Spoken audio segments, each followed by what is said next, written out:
¿Qué tal? ¿Cómo estáis? Joaquín Cámara es psicólogo y especialista en regresiones de vidas pasadas. Investiga qué pasa después de la muerte y qué sentido tiene todo lo que vivimos aquí. En esta entrevista hablamos, entre otras cosas, del viaje de la conciencia, de la vida entre vidas, de cómo planificamos nuestra vida aquí y del significado profundo de nuestra existencia. Preguntas sencillas y respuestas que nos hacen mirar la vida de otra manera. Pues vamos allá. Joaquín Cámara, buenos días y gracias por estar aquí. Muy buenos días, María. Encantado de estar contigo y con toda tu comunidad. Muchísimas gracias. La primera pregunta que te lanzo, ¿cuál es la evidencia para ti más importante de que seguimos existiendo después de esta vida física? Pues yo diría que hay dos evidencias fundamentales. Una es todo el campo de investigación que se ha hecho con las experiencias cercanas a la muerte. Ahí hay un campo muy amplio de investigación que se está realizando desde hace décadas en hospitales, centros de salud, universidades, donde se ha podido demostrar con las herramientas que tenemos hasta la actualidad de que existe una supervivencia de la conciencia tras la muerte. Y por otra es la que yo me dedico, ¿no?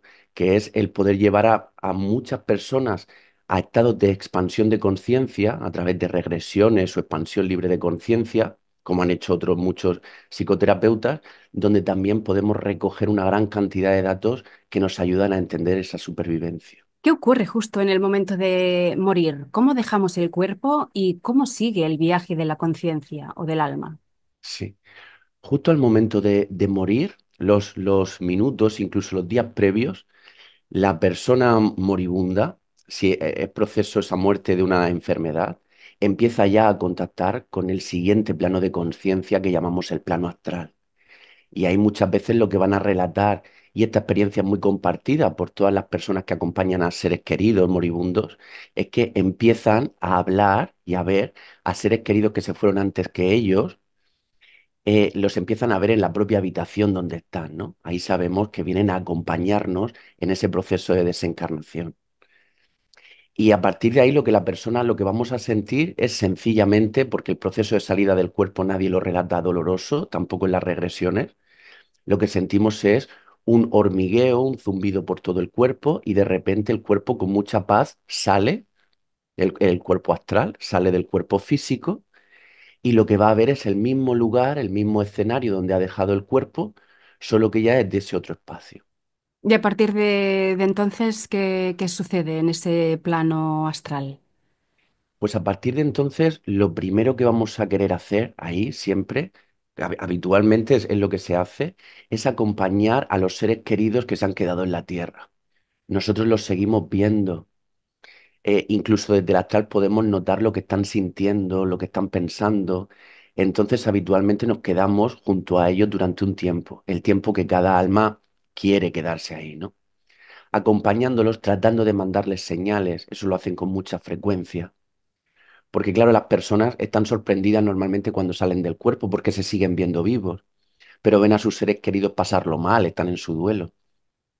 Entonces, lo primero que van a querer hacer es eso, poderles mandar señales de diferentes tipos para hacerles entender que están vivos. Y después en el astral lo que vamos a seguir haciendo, el astral tiene mucha relevancia porque está muy interconectado con el plano físico. Compartimos el mismo espacio. Por eso hablamos tanto de él, porque los contactos con nuestros seres queridos son desde ahí, nuestra expansión de conciencia se suele producir ahí, pero en realidad es un lugar de paso. Es un lugar para que toda la vibración emocional y a nivel mental de pensamientos, creencias, egos, todo eso que nos hemos llevado tras la muerte se puede ir soltando. Es casi un lugar de limpieza, ¿no? Y a medida que yo me puedo ir desprendiendo de todas esas emociones, de los apegos, de las creencias, entonces ese cuerpo astral también se va desintegrando, como se va desintegrando el físico, igual, y eso me va a permitir continuar mi viaje como alma ya hasta el siguiente lugar de existencia que solemos llamar el mundo espiritual. Por lo tanto, ¿en qué momento pasamos por un túnel, vemos una luz, tenemos una revisión de vida, vemos un ser de luz? ¿En qué momento pasa esto? ¿Esto pasa en el astral? Eso normalmente lo vamos a ver cuando llegamos al mundo espiritual. Ese túnel de luz, que hay pacientes que lo ven como un túnel, otros lo ven como una escalera, otros lo ven como un paisaje, ¿no? Pero habitualmente como ese túnel, es la puerta de acceso al mundo espiritual, al siguiente plano. Sí. Ahí hay una diferencia con las experiencias cercanas a la muerte. Y es que en las experiencias cercanas a la muerte el paciente no va a morir definitivamente. Entonces ahí lo que hacen es como un recorrido completo en muy poco tiempo. Entonces es como si vieran todos los planos muy rápidos a la vez y vuelven. Cuando la muerte es definitiva, ese proceso es mucho más lento. Entonces, desde que desencarnamos hasta que vemos ese túnel, pasa un tiempo que es todo el tiempo que nosotros vamos a estar en el astral.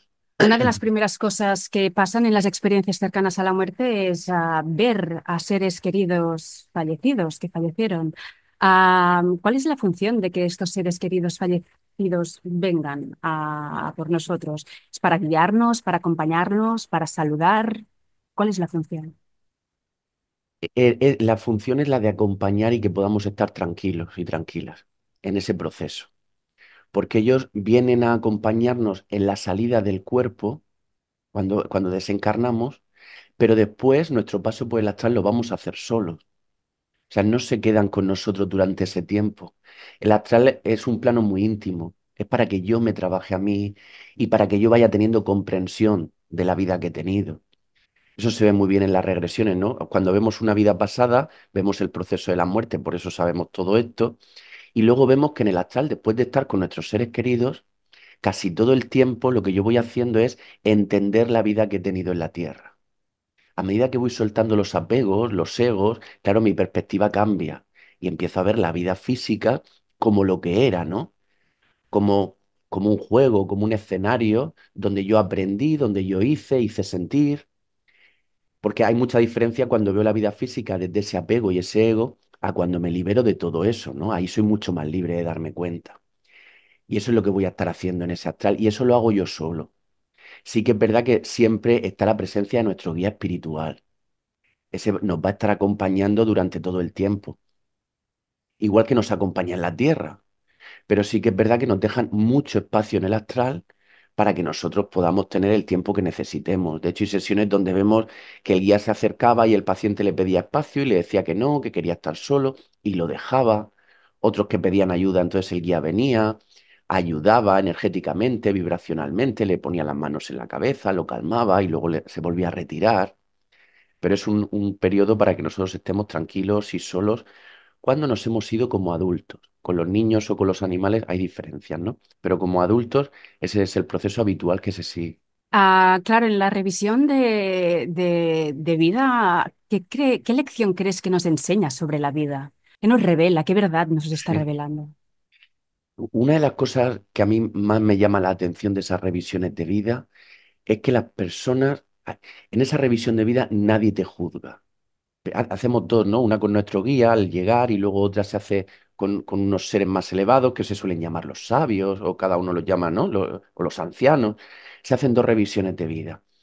Y en esas revisiones lo que más llama la atención es que nadie te dice nada. El alma sabe perfectamente lo que ha hecho en esa vida. Y lo que más llama la atención, como te decía, era que en esa revisión yo experimento en mí mismo lo que he hecho sentir a los demás. Reviso cada situación, que esto nos puede parecer que lleve mucho tiempo, pero ahí ya no hay tiempo como aquí, ¿no? Es casi inmediato. Se revisa toda esa vida y todo lo que yo hice experimentar a los demás, cómo yo impacté en la vida de otros. Y luego ahí lo que nos va a enseñar sobre todo también es si todo lo que yo me había planificado experimentar, todo lo que yo quería experimentar, lo he conseguido o qué cosas han quedado pendientes.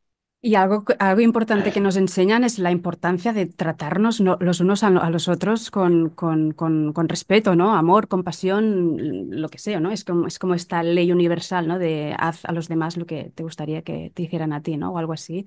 Claro, es que además ahí eso se ve literalmente, porque yo voy a sentir lo que he hecho sentir. Entonces ahí es literal que lo que yo he hecho sentir a otro, me lo he hecho a mí mismo. Y ahí es donde de verdad se entiende esa unidad. Exacto, exacto. O sea, no es una sencilla empatía lo que sientes ahí, sino que sientes lo que te has dicho a ti, ¿no? Que Exacto. compartimos esta misma conciencia, ¿no? Somos uno. Sí. Hay personas en las experiencias cercanas a la muerte que ven una luz, ¿no? Que es como un ser superior, sienten paz, sienten amor, pero hay otras personas que ven a Jesús, otras que ven a Buda. ¿Por qué hay estas diferencias? ¿No debería ser un Dios igual para todos? Sí, sí. Tanto en las experiencias cercanas a la muerte como en las regresiones, se va a sentir lo que ese plano de conciencia hace sentir. Ese plano espiritual, porque en el astral no se nota tanto, pero en el mundo espiritual, lo que transmite esa energía, ese plano, ese lugar, es una sensación de mucho amor y mucha paz.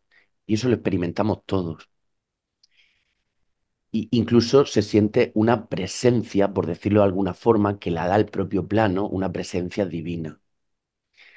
Luego lo que vamos a ver allí va a depender de cada persona por las creencias que yo tengo. Es decir, normalmente a quien nos vamos a encontrar es a nuestro guía espiritual. Ese es al que nos encontramos en primer término. Nuestro guía espiritual o nuestro sabio, ¿no? Esos seres desde esos espacios no tienen una forma física. Entonces lo que van a hacer es tomar la forma con la que la persona que está llegando ahora se va a sentir más cómoda. Por eso a veces, si la persona es muy creyente de Buda, va a tomar forma de Buda. Si es muy creyente de Jesús, tiene forma de Jesús.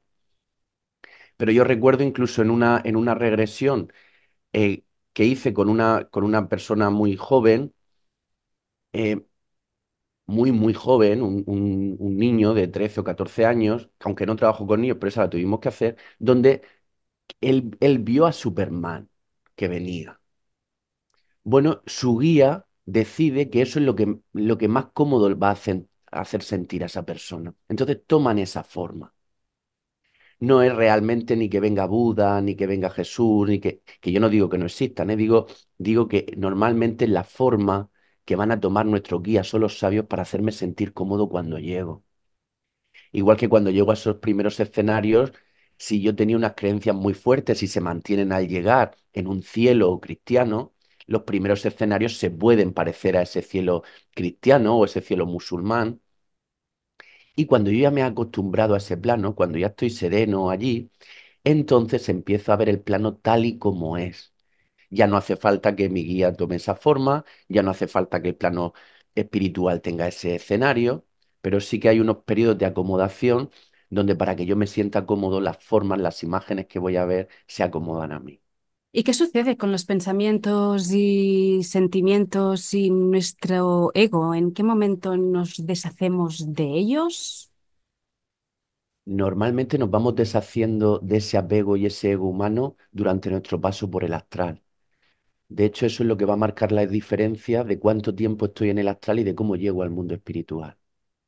Si yo llego al plano astral al salir del cuerpo, lleno de emociones densas, de rabia, de ira, de odio, eh, eh, esas creencias densas, una vez que yo llego al astral y estoy con mis seres queridos, me van a llevar a la zona del plano astral que se corresponde conmigo por vibración. O sea, hay un astral, pero tienes subcapas, por decirlo así.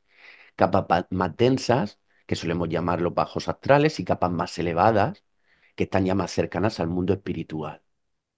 Nadie me condena porque ahí nadie juzga, sino que yo por la vibración que acumulo voy a ser llevado a uno de esos espacios. Claro, el recorrido que voy a hacer va a ser diferente. Si yo llego y voy al astral más bajo, tengo que subir más espacios hasta llegar al mundo espiritual que si voy a un astral medio, donde ya estoy más cercano del otro, ¿no? Todos vamos a llegar al mismo sitio, con independencia de cómo nos vayamos, pero en unos el recorrido será más corto y en otros será más largo, ¿no? A mí me hacía mucha gracia como en una conexión, una paciente conectaba con su hija que estaba desencarnada y ella tenía mucho interés porque su madre entendiera esto, ¿no? En la sesión. Y le decía, mamá, esto es como ir de viaje en un tren de cercanías, de Rodalies, o en un AVE. Vas a llegar al mismo sitio, pero en uno haces muchas paradas y paras por sitios que no quieres y el otro te lleva directo. Y me pareció una metáfora perfecta, porque es justo lo que nos va a pasar según la vibración que llevemos acumulada. O sea, la calidad de nuestra vida interior aquí es muy importante a la hora de morir, ¿eh? Fundamental. Eso sí se ve con mucha claridad. Es fundamental. la emoción que yo voy cargando en esta vida y mis creencias, mi ego, eso a la hora de desencarnar genera mucha diferencia en ese viaje. ¿Y qué hay del amor que experimentamos en el otro lado? ¿Tú crees que es posible explicarlo con palabras para que lo entendamos? ¿Nosotros experimentamos este amor en esta vida física o es tan inefable como explicar que es Dios? Claro, podríamos sentirlo, ese amor. Lo que pasa que normalmente no lo vamos a sentir porque nuestro ego y nuestras emociones están muy limitadas. Cuando se conecta con esos espacios es que los pacientes no pueden describir esa sensación. Es una sensación que, por ponerla en palabras, es de amor incondicional, pero incondicional de verdad. O sea, a ti se te quiere por ser. Da igual lo que hagas, da igual cómo seas, da igual la vida que hayas tenido, se te ama infinitamente. Entonces, y eso se siente, ¿eh? Se siente en todo el cuerpo. Y eso es muy difícil de describir con palabras, un amor donde no hay ningún tipo de juicio. Bueno, el amor que siente una madre por su hijo o el amor que sentimos por nuestros animales quizás esté muy Quizá- cerca, ¿no? De ese amor. sí, quizás sea lo más parecido que podamos encontrar aquí, esa incondicionalidad que tenemos por nuestros hijos o por nuestros animales, que es un amor casi 100% puro, ¿no? Y casi incondicional, sería muy parecido. Lo que pasa es que aquí es verdad que todavía nuestras emociones pueden fluctuar y yo puedo amar profundamente a mi hijo o a mi animal y que haga algo que convierta eso, aunque sea momentáneamente, en otra cosa, y allí ese estado, ese cambio no se da, ¿no? Es siempre amor. Te quería preguntar, ¿qué sucede con el alma cuando en una muerte repentina o trágica, ¿no? Como un accidente de coche, un accidente de avión, etcétera? ¿Qué sucede con el alma, ¿no? Algo que podría ser tan doloroso como un accidente de coche. ¿Cómo se vive esto desde el alma? El alma lo que va a sentir en las muertes repentinas, el proceso que sigue es el mismo. Quiero decir, de repente está en su cuerpo y de repente está fuera del cuerpo. Para el alma no hay una gran diferencia. Lo que pasa es que no le da tiempo a darse cuenta del proceso que ha seguido. Esto que hablábamos de una muerte lenta, ¿no? Después de una enfermedad o donde voy notando ese zumbido, voy conectando con el plano astral, voy viendo, todo eso en una muerte repentina no se da, porque es inmediato. De repente el alma sale del cuerpo. Por eso hay ocasiones que ese tipo de desencarnaciones a la persona que ha salido del cuerpo le lleva un tiempo darse cuenta de lo que ha pasado. Si yo tengo un accidente de coche y el coche se estrella y yo salgo, yo lo que voy a verme es en esa carretera. Si no miro atrás, no veo el coche con mi cuerpo. Yo me sigo viendo vivo fuera del coche. Por Mm. eso les puede llevar un poco más de tiempo, no mucho tiempo, porque es muy fácil al final darte cuenta que no estás físicamente, porque la gente no te escucha, porque no se dan cuenta que estás. Entonces tardas muy poco en darte cuenta, pero el proceso que vamos a seguir es el mismo. Y luego sí que hemos visto, por ejemplo, que en accidentes comunitarios, por llamarlo de alguna forma, hay veces que las almas van saliendo del cuerpo antes de que el cuerpo físico muera. Por ejemplo, en accidentes de avión se ha visto en algunas regresiones donde antes de llegar el avión a caer y a estrellarse, las almas para evitar ese suceso empiezan ya a abandonar los cuerpos, entonces la gente se va desmayando y el alma va saliendo, porque si no hay alma ya no puede el cuerpo continuar, ¿no? Pero van saliendo para evitarse esa última parte traumática. Quería preguntarte sobre el estudio de Pim Van Lommel. No sé si podrías responderme tú al hecho de por qué en su estudio solo el 18% de los pacientes con paro cardíaco tuvieron una experiencia cercana a la muerte. ¿Por qué los otros no? Yo lo que pasa que no estoy seguro, quiero decir, claro, que lo puedan recordar está ese 18%. Pero a mí me daba la sensación que nos pasa como aquí, ¿no? Aquí muchas veces, aquí todos, mientras dormimos, soñamos. Y todos mientras dormimos vamos al plano astral de manera natural. Salimos del cuerpo mientras dormimos por la noche y luego regresamos. Pero hay un porcentaje muy pequeño que lo recuerda, aunque lo hacemos todos. Y a mí me da la sensación que ahí pasaba algo similar. El porcentaje de recuerdo es pequeño, pero yo imagino que los casos son todos. porque si mi conciencia no está en el cuerpo físico, obligatoriamente tiene que estar en el cuerpo astral. Quiero decir, porque la conciencia no va a desaparecer. Entonces, si no está en un plano, está en otro. Pero sí es cierto que como nos pasan los sueños, la mayoría cuando regresa no lo recuerda. Una pregunta que sale en tu libro dice así: mi pareja murió hace años, pero yo sigo enamorada de ella. Cuando nos reencontremos en el mundo espiritual, ¿podremos seguir siendo una pareja como lo éramos aquí? Ajá. Para esto yo creo que es muy importante lo que hemos hablado antes de ese amor incondicional, porque yo entiendo perfectamente que mientras estamos aquí nos gustan los roles que ocupamos y nos gustan los apegos que tenemos. Por eso hay personas que les resulta muy doloroso esto, ¿no? Que vamos a contar ahora, y es que cuando yo voy al mundo espiritual, siempre me voy a reencontrar con mis seres queridos, siempre. O sea, el vínculo no se ha roto en ningún momento, aunque cada uno esté en un plano. Y nos reencontramos y experimentamos ese amor incondicional mucho más fuerte que el que había en la tierra. Pero los roles no se mantienen en el mundo espiritual. Ahí mi pareja no es mi pareja, mi madre no es mi madre, mi hijo no es mi hijo, mi animal no es mi animal. Ahí somos almas y no ocupamos ningún papel. Los papeles nos los ponemos cuando planificamos la vida, según los que necesitemos. Pero cuando llegamos a ese grupo, eh, y yo entiendo que esto no puede a veces no gustar, pero de verdad que cuando los pacientes lo experimentan es 1000 veces más bonito que como se siente aquí, ¿eh? O sea, si aquí tú amas profundamente a tu hijo, allí, aunque no tenga rol, como almas, ese amor es todavía más profundo. Pero no hay roles. Hay personas que están un poco asustadas por si mueren, esa persona que querían tanto ya ha reencarnado en esta vida y no se van a encontrar. ¿Esto puede pasar? No, nos reencontramos siempre. Eh, Nos reencontramos siempre por dos motivos, uno más sencillo y otro más complejo.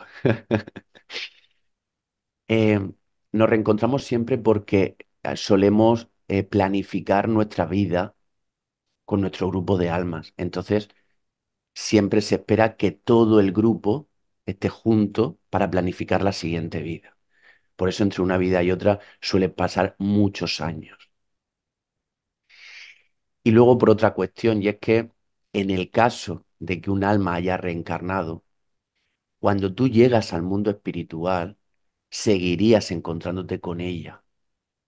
Porque cuando reencarnamos en la tierra, hay una parte nuestra que nunca ha salido del mundo espiritual. Nosotros hablamos de reencarnar. Quizá el concepto mejor sería proyectar, ¿no? Yo desde los planos superiores me proyecto a los inferiores, pero me proyecto si hay partes de mí que nunca han salido de ese espacio. Y decimos partes, aunque tan completas. Por eso aquí los términos cuesta a veces, ¿no? Entenderlos.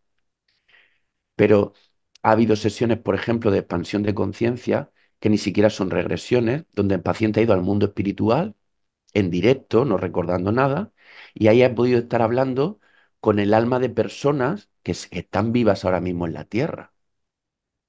Y dices, ¿cómo puede estar hablando con su alma o con su cuerpo espiritual si está en la tierra? Bueno, porque hay una parte nuestra que nunca ha salido de allí. Y eso pasa también cuando llegamos, siempre nos encontramos con ese grupo. Si ha reencarnado, habrá una parte de ese ser que está en la tierra, que no suele ser lo frecuente porque nos esperamos. Pero aunque así fuera, nos vamos a reencontrar con ellos porque no salimos de ese espacio. Dices que en este grupo de almas están incluso nuestros enemigos. ¿Quiénes son nuestros enemigos en esta vida? ¿Cómo los identificamos? ¿Que son las personas que nos hacen sentir mal? Claro, claro. Que eso es muy curioso cuando alguien en alguna regresión va al mundo espiritual y ve gente que no esperaba ver, ¿no? Y se pueden hasta enfadar y qué hace este aquí o qué hace este aquí. Y claro, en nuestro grupo nuestro plan lo planificamos con nuestro grupo de almas y almas muy cercanas que nos van a proporcionar la experiencia que yo necesito. Esa experiencia a nivel físico la podemos juzgar como buena o mala. El juicio lo hacemos desde aquí, no desde allí. Entonces, una persona que aquí me haya podido hacer sentir mal o hacer sufrir o generarme dolor, normalmente vemos que pertenece a nuestro grupo o a grupos muy cercanos. Si yo necesito este tipo de experiencia, que aquí puede parecer negativa, alguien me la tiene que proporcionar, entonces yo busco en esa planificación de vida un alma que pueda ayudarme con eso, ¿no? Porque allí además no hay juicio. Hay un alma que se presta a eso y luego aquí, pues unos harán de víctima, otros harán de verdugos, pero por eso sabemos que normalmente pertenecen a nuestro grupo de almas aquellas personas que han generado un impacto fuerte en nuestra vida. No le ponemos el juicio de bueno o malo, sino un impacto. Sí, También están las almas compañeras, que erróneamente llamamos almas gemelas. ¿Quiénes son las almas compañeras y cómo las podemos identificar en esta vida? sí. Exacto. Dentro de nuestra familia de almas, de nuestro grupo de almas con los que solemos venir, siempre, o por lo menos lo que hemos visto, solemos tener un alma con la que tenemos mucha más afinidad que con el resto. Y a estas son a las que llamamos no las almas compañeras o almas gemelas, ¿no? Y entonces esas lo que sí que van a hacer siempre es cumplir papeles muy, muy importantes en la vida del otro durante varias encarnaciones. Y muchas veces hasta pueden repetir roles. Yo recuerdo el caso de una paciente que vimos durante 3 o 4 vidas que ella y su alma compañera siempre eran pareja. Ocupaban diferentes roles, en uno hacía de esposa, en otra de esposo, en otra de... Sí, iban cambiando el género, iban cambiando la... Y siempre ellos estaban trabajando el duelo, siempre moría uno antes que otro y lo iban trabajando de esa forma, ¿no? Porque trabajaban en estas vidas el pego. Pero sí, son almas que van a cumplir un papel muy importante con nosotros. Y normalmente aquí las podemos distinguir por eso, por el vínculo, la unión tan fuerte que sentimos con ese ser. Incluso pueden ser almas compañeras con las que estemos muy poco tiempo aquí, pero su presencia, su impacto en nosotros hace que no se nos olvide esa persona nunca, ¿no? Como se queda esa imprenta de esa persona. Y normalmente eso luego vemos que depende de eso, ¿no? De que sois almas compañeras, sí. Te quería preguntar, ¿qué hacemos realmente en el plano espiritual? Sí, ¿Cómo ocupamos nuestro tiempo, aunque no haya tiempo? sí, sí. Ahí hacemos muchísimas cosas en el mundo espiritual. Igual que en el plano astral estamos centrados en esas emociones, en esa comprensión de la vida, en los apegos. Una vez que subimos allí, ese plano, hay autores, por ejemplo, que lo llaman, que dicen que es como un reflejo perfeccionado de la Tierra, ¿no? Porque se parece, hay cosas que se parecen a la Tierra, pero eso, perfeccionadas dentro de ese amor, de esa paz, ¿no? Y entonces ahí las almas, por ejemplo, vemos que estudian, siguen estudiando y van a zonas de estudio sobre las vidas en la Tierra, las vidas en otros sitios, el funcionamiento espiritual, pero siguen estudiando. Unos se ven en unas especies de aulas, otros estudian y se ven en las sesiones como en jardines, en zonas al aire libre, y siempre hay seres más elevados en conocimiento que están hablando, explicando a las otras almas, ¿no? Luego hay almas, por ejemplo, que tienen una capacidad creadora y que les gusta crear, y entonces vemos que en ese espacio se dedican a crear, casi como si fueran arquitectos aquí, ¿no? Y les gusta diseñar, crear, experimentar. O sea, trabajamos. No se trabaja como aquí, ¿no? Por dinero, pero sí por vocación. Las almas tienen una vocación y ahí el trabajo que hacemos siempre es vocacional. Hay almas que trabajan acompañando a seres que vienen al astral, cuando muere un animal, cuando muere un niño, hay almas que van a recibirlo, porque durante los primeros tiempos todavía mantenemos esa característica casi física, luego se va quitando, ¿no? Pero un bebé, cuando llega al astral, sigue siendo un bebé hasta que poco a poco vuelve su alma adulta o un animal, y su trabajo es acompañarlos. O sea que solemos trabajar, estudiar, disfrutar mucho con nuestro grupo de almas, explorar. Sí, se hacen muchísimas cosas allí. O sea que la sensación, la ilusión de separación sigue existiendo ahí, porque en realidad somos una conciencia, ¿no? Todos. Llega un momento en que ese alma, en que estas almas se van fusionando con la conciencia universal o algo así. Sí, pero eso no va a pasar todavía en el mundo espiritual. En el mundo espiritual todavía hay forma. Entonces, yo todavía tengo un aspecto, ese aspecto de alma, pero sigo siendo individual, igual que sigue habiendo escenarios. Hay sitios donde estar, hay sitios a los que ir, y todavía hay tiempo. Ya no es el tiempo de aquí ni de casualidad, pero sigue habiendo cierto tiempo. Pero sí es verdad, y entonces normalmente lo que nosotros vamos a ver en las regresiones o en las ECMs es que llegamos hasta ese mundo espiritual y regresamos. Pero sí es verdad que si empezamos a elevarnos por planos superiores al mundo espiritual, que es lo que algunos suelen llamar el plano mental superior y los siguientes, entonces ahí sí que la forma se va perdiendo.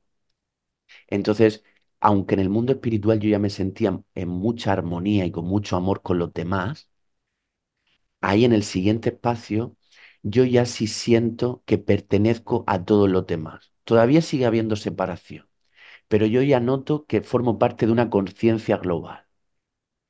Y de hecho ahí es donde muchos pacientes que pueden llegar ahí se dan cuenta que lo que uno aprende lo está aprendiendo todo el grupo, que ya no está esa individualidad.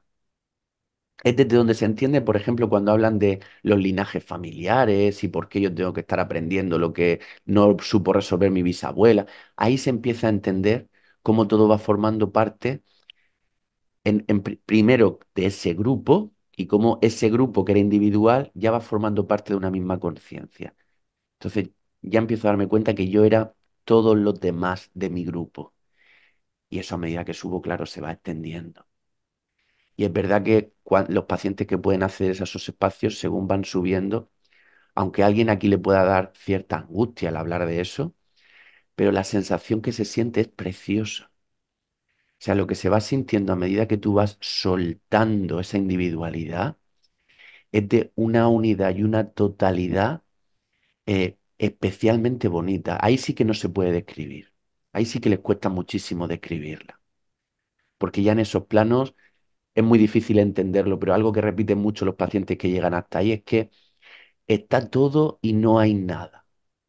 Y eso, por mucho que les insistas en que te lo expliquen, no te lo pueden explicar. Pero ahí entendemos que ya han conectado con esa matriz divina, con esa unidad, donde está la potencialidad de todo y sin embargo no hay nada, ¿no? Y nadie lo vive con angustia, al contrario. Hay un amor y una neutralidad que no se pueden describir, sí. Ahí es desde donde nos damos cuenta que al final solo hay uno, que todo es uno y que lo que ha hecho ese uno es experimentarse en las capas, en las otras capas, ¿no? Me estaba preguntando por las personas que hacen viajes astrales de manera voluntaria. ¿Ellos tienen capacidad? Cuando dicen que han estado en el más allá, ¿han estado en el más allá y se han encontrado a seres queridos fallecidos? ¿Esto es real? Sí, sí, sí puede ser perfectamente real, porque todas tenemos la capacidad de salir a ese plano astral. Porque de hecho es que lo que hablábamos de manera natural, cada vez que dormimos, salimos a ese plano astral. Lo que pasa es que también salimos medio dormidos. Entonces hay técnicas que usan muchas personas para poder salir conscientemente a ese plano astral. En bruto, por decirlo de alguna forma, y ver el astral tal y como es, el astral más físico. O, por ejemplo, las personas que pueden hacer la práctica de sueños lúcidos, que salen al astral, pero en lugar de en bruto, con escenarios generados. Y luego en los estados de expansión de conciencia lo que hacemos es eso, la persona de manera natural accede a esos espacios astrales. Y una vez que estás ahí, dependiendo también de tu vibración, de la sintonía en la que estés, puedes seguir subiendo de plano, sales al astral, pero puedes elevarte más. Pero sobre todo en el astral, en estos viajes astrales o en esas expansiones, es muy frecuente que te puedas encontrar con seres queridos, porque ellos suelen estar en el astral y si ha pasado muchísimo tiempo, aunque estén en el mundo espiritual, pueden venir al astral a comunicarse contigo, ¿no? Entonces, sí, sí suele ser frecuente, sí. Otras entidades que hay ahí en el plano espiritual, como decías, son los guías espirituales. También hablas del Consejo de Sabios y también de los maestros espirituales.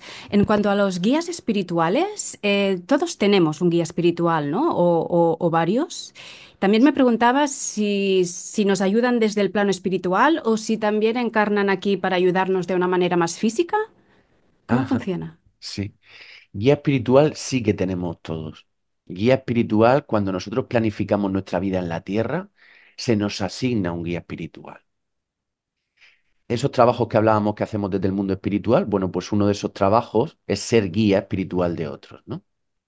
Los guías espirituales tienen la diferencia de que son seres que ya encarnaron en la Tierra todas las veces que necesitaron y llegan a un punto donde ya no necesitan encarnar más en la Tierra. Toda la experiencia que la Tierra les podía ofrecer ya se la ha ofrecido. Entonces ellos están evolucionando hacia arriba, subiendo hacia arriba, ¿no? Y parte de su tarea es la de guiar a otras personas. Cuando yo diseño mi vida, se me asigna un guía espiritual que me vaya a entender al 100% en la vida que voy a tener. Entonces, se busca el guía más adecuado para ti.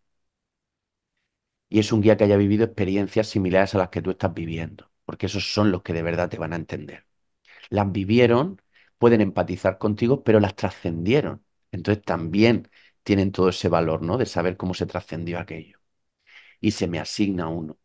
Ese se va a estar ocupando todo el tiempo de que mi plan vaya saliendo como estaba diseñado. Yo puedo notarlo unas veces, otras veces no, puedo sentirlo o no, pero no significa que mi guía no esté constantemente pendiente de mí. Sí, Claro, porque en momentos de desesperación, ¿quién nos ha encontrado alguna vez pidiendo ayuda a algo que está ahí fuera, ¿no? Y que no vemos? ¿Esto sirve de algo? ¿Sirve de algo pedir ayuda a nuestros guías espirituales? Y si nos ayudan, ¿cómo lo notamos que nos están ayudando? ¿Cómo ayuda un guía espiritual a un niño en medio de una guerra? sí, Mm, pero sí que sirve muchísimo pedir esa ayuda. El guía se encarga de que tu plan vaya saliendo y hay mucha parte de la ayuda de los guías que no vemos porque suelen ayudar por evitación. Evitan que te pase algo. Entonces tú no lo ves porque como lo has evitado, es eso, ¿no? Tu guía, recuerdo un autor que lo explicaba muy bien, ¿no? Como veía a una paciente suya que antes de cruzar una carretera se dobló el tobillo y se cayó y a todo esto pasa un coche, ¿no? Y entonces luego vemos que el guía consigue que ella se caiga para que el coche no la atropelle. Es decir, todo eso yo no voy a notar que está mi guía, pero mi guía está detrás de todo eso. Y luego hay una cosa que no pueden hacer los guías, y es que mientras yo vivo esta experiencia física, y esto es una cosa muy relevante, la experiencia física es mía, 100%. Yo la diseñé y yo la quiero vivir. Entonces, nadie puede interferir en mi libre albedrío para que yo viva mi experiencia. Ahora, si yo pido ayuda, entonces yo sí estoy abriendo esa puerta a que me puedan ayudar porque yo lo estoy pidiendo, no porque nadie se esté metiendo en mi experiencia. Ahí es donde los guías me pueden ayudar. La mayoría de las veces no me van a ayudar de la forma que yo quiero, pero sí me van a ayudar de la forma que necesito. Por ejemplo, es lo que tú decías, ¿no? Si yo estoy en medio de una guerra y pido ayuda, el guía no va a poder evitar esa guerra, pero sí puede transmitirme paz, puede transmitirme inspiración para saber dónde me puedo refugiar, puede hacerme ver algún tipo de ayuda que yo no estoy viendo. Quiero decir, me puede inspirar, que es como lo suelo sentir con inspiración. Me llegan ideas o sensaciones, emociones que me van orientando. Y normalmente eso suele ser la intervención de mi guía ayudándome en esas situaciones. Entonces me pueden dar paz, me pueden calmar, me pueden hacer ver algo que no esté viendo, me pueden dar una idea, ayudarme a darme cuenta que existe este libro, que existe esta persona, que existe esto donde yo puedo ir agarrándome. Lo que no va a poder hacer es quitarme la experiencia, porque la experiencia está bien diseñada, yo me la diseñé y la tengo que experimentar, pero sí me pueden orientar a trascenderla con el menor sufrimiento posible. Pero para eso lo mm. tengo que pedir, sí. Si todos tenemos un plan de vida, estamos viviendo un plan de vida y nada es casualidad, ¿exactamente qué aspectos de esta vida hemos elegido? Sí. ¿Hemos elegido muchísimos aspectos de esta vida o solo algunos? Hasta donde hemos podido ver, eh, diseñamos todo lo que va a ser relevante en esta vida. En ese proceso de selección hemos visto cómo elijo el cuerpo que necesito. Eh, cómo elijo el país donde quiero encarnar, por el tipo de cultura, de sociedad, de ego que tiene, porque cada país tiene su ego colectivo y a mí me servirá más uno que otro. Elijo todas las personas que van a ocupar roles importantes en mi vida. padre, madre, hermanos, si los voy a tener, si no, parejas, todo, todo lo que va a ser impactante en mi vida y todas las situaciones que voy a querer atravesar. Elijo a qué me voy a querer dedicar, que eso lo vamos a notar, ¿no? Porque lo tenemos como esa sensación de vocación. Y entonces puedo trabajar en eso o hacerlo como hobby, pero siento esa vocación que muchas veces coincide con la vocación que tiene la propia alma y se mantiene entre vidas, esos tipos de trabajos. Pero voy a elegirlo todo. No queda nada al azar. Luego, una vez que yo estoy aquí, ya eso es lo que va a posibilitar que se desarrolle mi experiencia, pero todas las situaciones, todo lo que voy a vivir, eso va a formar parte de ese plan. ¿Y cómo soy yo? Pero todo, ¿eh? Porque se veía hasta si voy a ser alto, bajo, si necesito una cara que transmita paz, si necesito una cara que transmita otra cosa según a lo que me voy a dedicar, si necesito... Se ven los detalles de todo lo que se va planificándose. ¿Elegimos también cuándo vamos a morir y de qué manera? Elegimos el periodo en el que me voy a marchar, eso sí. No elegimos un día exacto, pero sí elegimos que cuando yo haya llegado, haya pasado por diferentes experiencias que yo tenía planificadas, ya será el momento de desencarnar. Por eso ahí también sabemos que en la muerte no hay error tampoco. Quiero decir que nadie se va antes de tiempo. Quitando que te suicidas o te asesinan, nadie se va antes de tiempo. Aquí nos cuesta entender, aquí aceptamos muy bien que una persona de 100 años desencarne, pero no entendemos que se vaya alguien con 20 o que se vaya un niño de 5. Eso nos cuesta y se entiende que a nuestra mente física le cueste, porque nuestro ego físico nos dice que esa persona tenía toda su vida por delante. La realidad es que su vida es que no ha acabado. Ha vivido una experiencia que estaba planificada para vivirse en 5 años o en 6 años, porque hay poca variación, o para vivir 15 o para vivir 100, ¿no? Pero está planificado los tiempos. Entonces, cuando yo he pasado por todos los caminos que yo quería experimentar, entonces el alma ya ha vivido lo que necesitaba y se retira. Porque para el alma esta vida es esa experimentación, ese aprendizaje y regresar a su casa. Aquí es como si estuviéramos en un colegio. Cuando termina la experiencia en el colegio, cuando termina la clase, yo lo que quiero es irme a mi casa. Y eso es lo que hace el alma, ¿no? Se va retirando. Sí. ¿Y una mujer por qué planearía antes de nacer perder a un hijo pequeño? ¿Qué lección le toca a esa madre aprender a raíz de esa pérdida? Ahí normalmente lo que se hacen son acuerdos, ¿no? Entre el alma que va a venir y la que va a ser la madre y el entorno. Normalmente hasta donde sé, puede haber muchísimas excepciones, pero hasta donde yo he visto, normalmente cuando un alma desencarna a muy corta edad física, pues desencarna un niño de 5 años, de 10 años, eh, viven a veces necesitaban una experiencia muy limitada en la Tierra, o sea, has podido tener muchísimas vidas y que quieras experimentar algo breve, y entonces vienen muy pocos años. Otras veces son almas que voluntariamente vienen para que los que van a sufrir esa pérdida la vivan, pero son almas que no necesitan eso, sino que se ofrecen voluntarias a venir y desencarnar con meses o con muy, muy pocos años. Vives esa familia, esa experiencia y se marchan. Y luego lo que va a vivir la familia o la madre ya va a depender de lo que está trabajando en esta vida.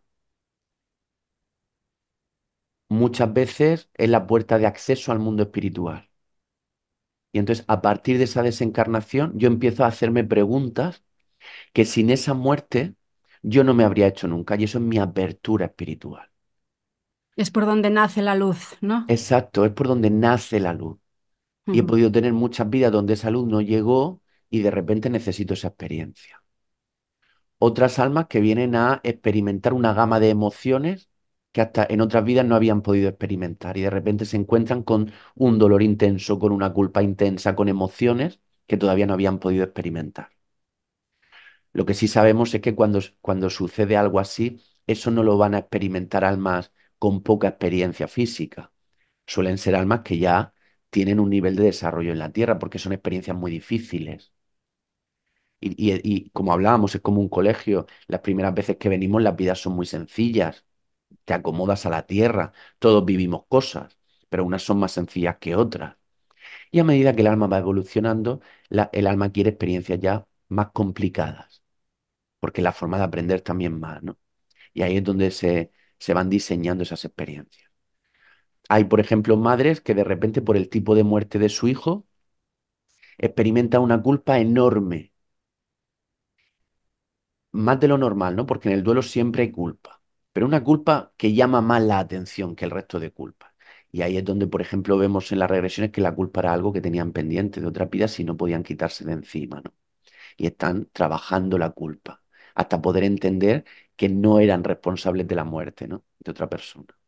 Entonces ya depende de qué emoción te active, cada uno está viviendo algo con esa muerte. Pero sí que es verdad que lo que suele ser frecuente es que la desencarnación de un ser querido importante para nosotros sea la puerta de acceso al mundo espiritual. Eso sí.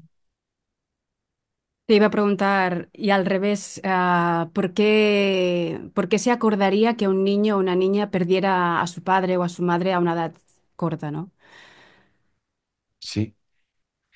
Y ahí lo vemos igual por la experiencia que se necesita. Igual que a veces hemos visto eh, que se planifica tener un padre o una madre que sean fríos, distantes, que no ocupen el rol de madre, sino que sea el hijo quien se hace cargo, la hija de...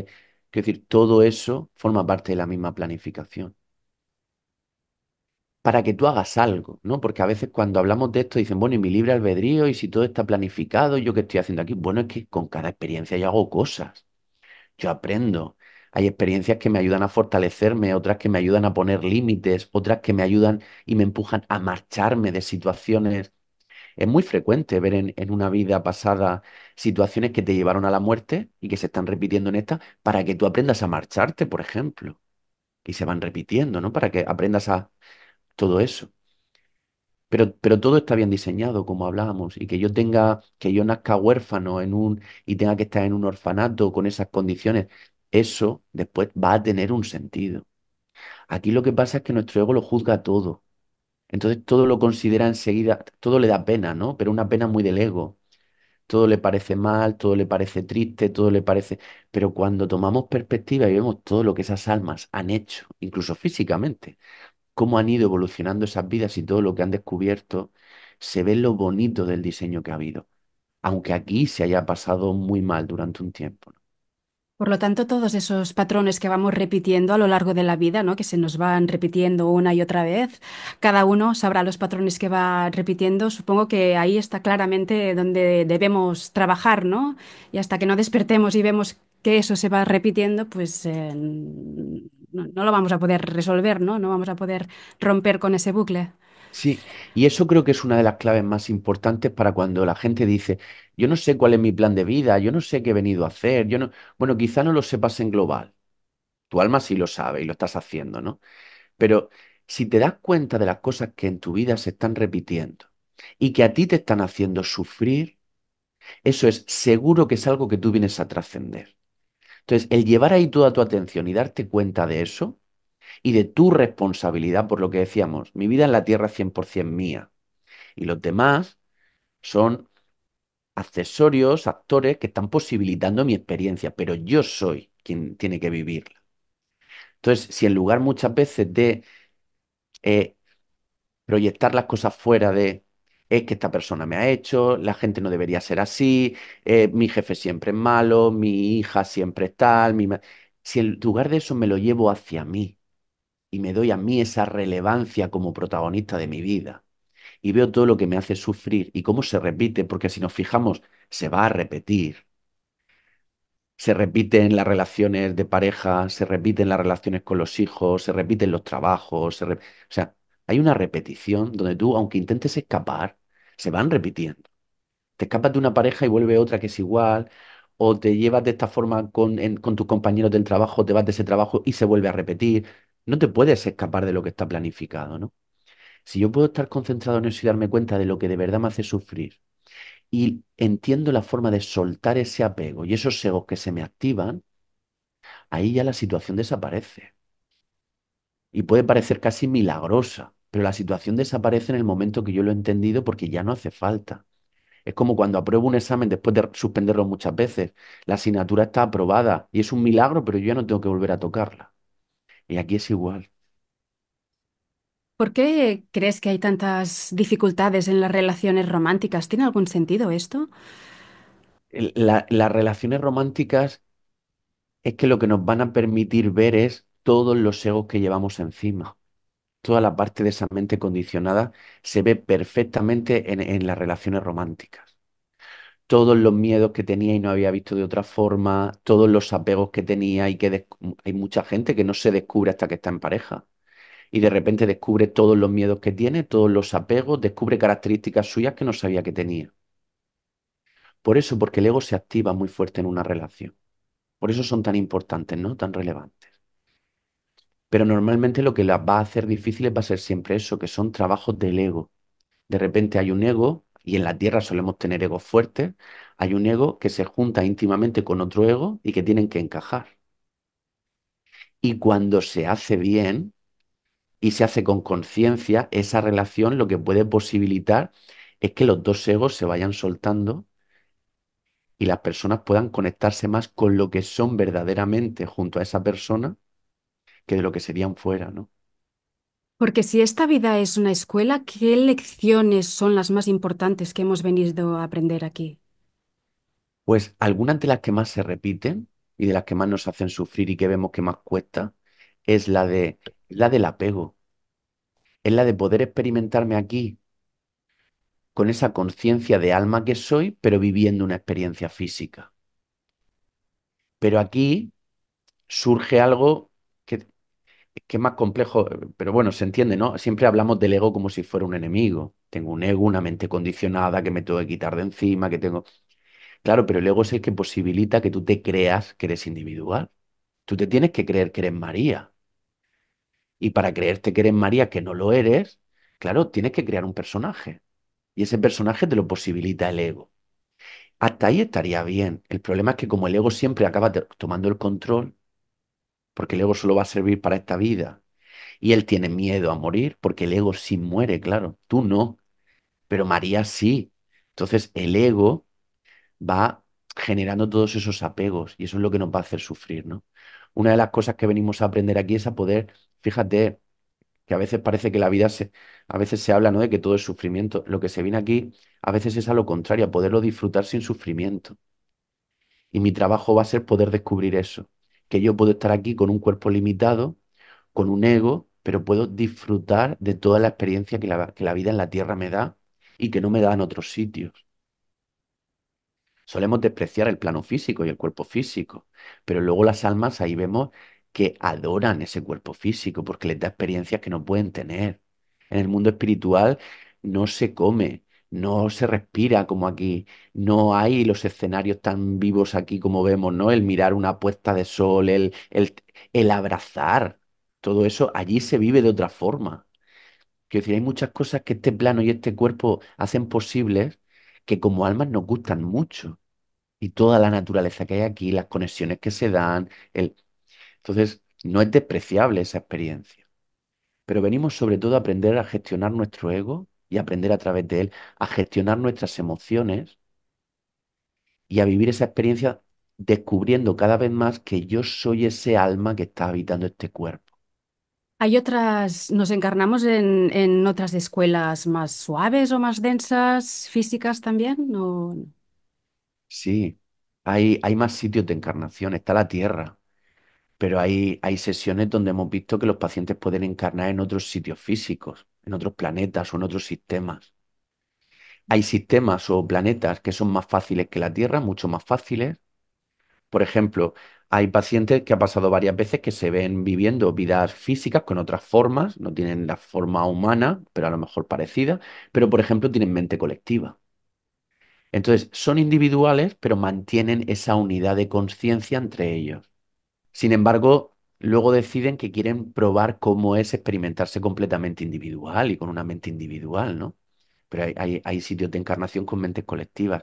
Hay sitios de encarnación donde no existe la muerte, donde todos cuando encarnan recuerdan, no hay olvido de lo que son y entran y salen de ese cuerpo sin la sensación de morirse, sino que se desvanecen y están directamente en otro plano. Entonces, no atraviesan procesos de duelo o procesos emocionales. Sí que hay muchos sitios muy, muy diferentes para encarnar. El alma va a elegir eso siempre, sitios que le vayan a ofrecer algo. La Tierra tiene una gama muy amplia de cosas que se experimentan. También es uno de los sitios más difíciles por ese ego colectivo, por las emociones, pero hay muchos planetas y muchos sistemas donde encarnarse. En el caso de Hitler, ¿él planeó todo lo que hizo o se desvió de su plan? Claro, eso no. Habría que hacerle una No hay regresión datos, ¿no? para saber hasta dónde llega. Lo que sabemos es que, igual que en nuestra vida, todo lo que va a ser importante lo he diseñado. Se ve siempre a los pacientes que pueden llegar hasta esos estados que los acontecimientos globales que impactan a la humanidad también están diseñados. Y un alma cuando va a encarnar sabe a dónde va. Por eso elige esa época. Nosotros aquí en la Tierra tenemos un tiempo lineal. Entonces, para mí, el siglo XVIII fue antes que el XX y el XXIII irá después, ¿no? En el mundo espiritual, sobre todo en esos que hablábamos del mental superior, ahí el tiempo no es como aquí, no es lineal. Entonces, el alma tiene a su disposición todas las épocas para encarnar. Yo desencarno ahora en este año, por ejemplo, y yo puedo, mi siguiente vida puede ser en el siglo XVI. Eso a nuestra mente física le cuesta entenderlo. A mí por lo menos me cuesta entender cómo te puedes encarnar en el pasado. Pero desde allí se entiende muy bien porque el tiempo no es lineal. Entonces es como si hubiera pantallas, hay pacientes que lo describían como pantallas con todas las épocas disponibles y yo elijo lo que ofrece cada época para mí. Y yo sé lo que va a pasar en cada época y sé los acontecimientos globales que van a haber en cada época. Y si eso me sirve a mí para mi experiencia como alma o no. Entonces me encarno estando esos acontecimientos globales. Pero hasta donde sabemos están diseñados. Que luego el libre albedrío de cada persona haga que esa planificación se extienda por ese libre albedrío en cosas que ya no estaban planificadas o diseñadas, eso también puede ser, igual que nos pasa a nivel individual. Yo puedo elegir tener un padre frío, distante y que me desprecie. Y lo necesito para esta vida. Pero yo a lo mejor no elijo que me maltrate o que abuse de mí. No hemos visto nunca que se planifique un abuso. Nunca. Pero se dan. Y veíamos, y sí vemos que estaba planificado ese tipo de personalidad de ese padre, pero no esa otra parte. Para eso está el karma, el equilibrio y lo que hablábamos de lo que he hecho sentir en otra, la revisión de vida. Porque luego yo aquí puedo ir moviéndome, que hay cosas que se me pueden ir de las manos y generar un sufrimiento y un dolor a otras almas que no era parte del plan. Y yo luego en esa revisión eso es lo que voy a experimentar y lo que voy a querer equilibrar en mis siguientes vidas. Poder ocupar papeles para terminar de empatizar y de entender lo que hice sentir.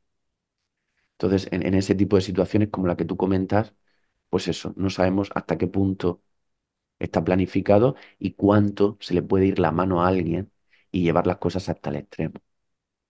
Claro, ¿qué vida podría elegir Hitler en su siguiente vida para reparar todo el daño que hizo, ¿no? Claro, claro. Dices que todo este conocimiento nos puede llevar a la libertad. ¿A qué libertad te refieres? ¿Qué es vivir con libertad? Pues sobre todo la libertad que se experimenta cuando dejo de estar en contra de la vida misma. Nosotros podríamos sentirnos completamente libres y que nuestras circunstancias no cambiaran. Yo podría sentirme libre aunque todo a mi alrededor siguiera igual. Y eso lo descubro cuando controlo mi ego físico, cuando dejo de estar en resistencia, en lucha contra lo que está siendo y me rindo a todo eso. Acepto todo lo que está pasando en mi vida. La aceptación no es resignación, no es que yo deje de hacer o yo lo permita pero con pena. La aceptación es que de verdad permito que la vida fluya y entiendo, por todo este conocimiento que hablamos, entiendo que todo esto a mí me está sirviendo para algo, que es parte de mi plan y que yo lo elegí. O sea, que no soy víctima de nada. Yo lo planifiqué con mucha conciencia como alma y yo sé lo que quiero. Entonces acepto las situaciones como vienen y a partir de ahí actúo, porque todas son para que tú hagas algo, para que tú descubras y actúes, ¿no? Y reacciones. Pero la libertad es esa, dejar de luchar contra la vida que te está sucediendo. Abandonar la queja, abandonar todo eso para poderme enfocar desde esta otra perspectiva, desde una perspectiva global. Yo soy un alma, me estoy proyectando una experiencia física, yo he diseñado todo el videojuego y entonces acepto el videojuego, acepto ese reto y voy a ver qué me ofrece. Pero con esa actitud, que es muy contraria a la que hace el ego, que siempre está en un estado de no. Yo no quiero esto, esto es injusto para mí, yo no debería haber pasado esto, a mi ser querido no tendría que haber. No, no, no, no. El ego siempre está en un estado de no, no a lo que ya es. Eso es lo que nos destroza y lo que nos hace sufrir. Es poder decir que sí y a partir de ese sí encuentro esa libertad y esa paz. Y a partir de esa es donde yo puedo actuar. Es donde lo que algunos llaman la acción rendida. Yo me rindo a lo que es y a partir de ahí actúo. De hecho, muchas veces desde esa aceptación plena actúo 1000 veces mejor que desde la lucha, porque entiendo lo que hago y estoy conectado incluso a mi propio propósito y mi propia alma. Porque aquí tendremos olvido, pero mi alma la llevo todo el tiempo puesta. Si yo dejara de luchar tanto con la mente, yo sí noto a nivel álmico lo que yo estoy haciendo aquí. ¿Y todo esto con qué fin? ¿Para qué tantas evoluciones, tantas reencarnaciones y tantos aprendizajes? ¿El fin último? ¿Cuál es la evolución de esa conciencia cósmica? Claro, desde aquí lo llamaríamos, desde este plano, porque aquí, claro, depende de la perspectiva desde donde lo hablamos, ¿no? Es como si hablamos desde la Tierra, hablamos de vidas pasadas, pero los que hablan desde el mental superior hablan de vidas simultáneas, porque como no hay tiempo, no hay vidas pasadas, sino simultáneas. Se sigue cumpliendo los mismos esquemas que hablábamos, de una vida a otra, lo que no hago, pero cambia la perspectiva, ¿no? Desde aquí hablamos de evolución, porque yo como alma voy evolucionando con las experiencias.